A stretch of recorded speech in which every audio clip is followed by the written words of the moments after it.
Yo, yo, no. Dito na naman at 6, got your back, you know I'm the deal. Tamang sound trip, tamang chill, smoking, popping pills. Gumagawa ng plano kung paano, gagawa ng plano para saan to. Papuntang QC, kailan to?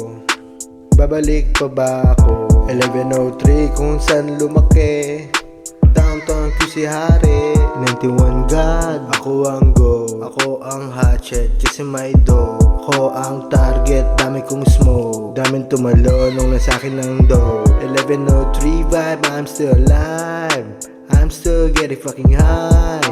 I'ma hit you one more time. Gumagawa ng plano kung paano, gagawa ng plano para saan to. Papuntang QC, kailan to?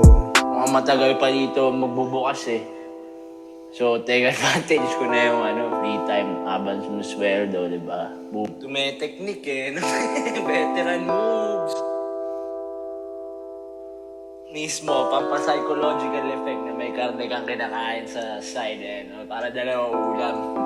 Tapos the next day, nagkabite tayo or the next 2 days, di ba? Tayo na. Boom! Oh boy, yun yung goal ko ngayon. Medyo normal, at least 1 or 2 days, unti-unti. Hanggang mabalik sa normal. Medyo sanay na puro talk all day, everyday. Parang hindi na ma-differentiate yung normal sa hindi. Smoke up, baby boy. Whoop, wake and bake, motherfucker. Sagot ko na isang Cebuana. Diba? Content, diba? Content. O sige, yun yung focus na plano, boy, 3 to 5K. Uwi muna tayo, tas pakalmahan muna yung utak, para maklaruhan ka. Ako rin, gusto ko rin maklaruhan lalo. Para escape. Tingnan natin talaga yung totoong, para alam natin yung realidad. Hindi tayo plano ng plano. Meron tayong maamoy na kung ibang air, alam mo yun. Tapos may makilala tayong mga ibang tao. Lahat talaga, boy. Kaya yun yung gusto ko rin. Spot lang muna.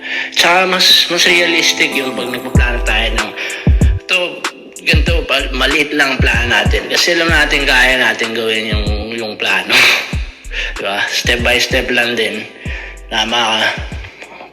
Tama yun. 5K, 3K, okay na yan, boy.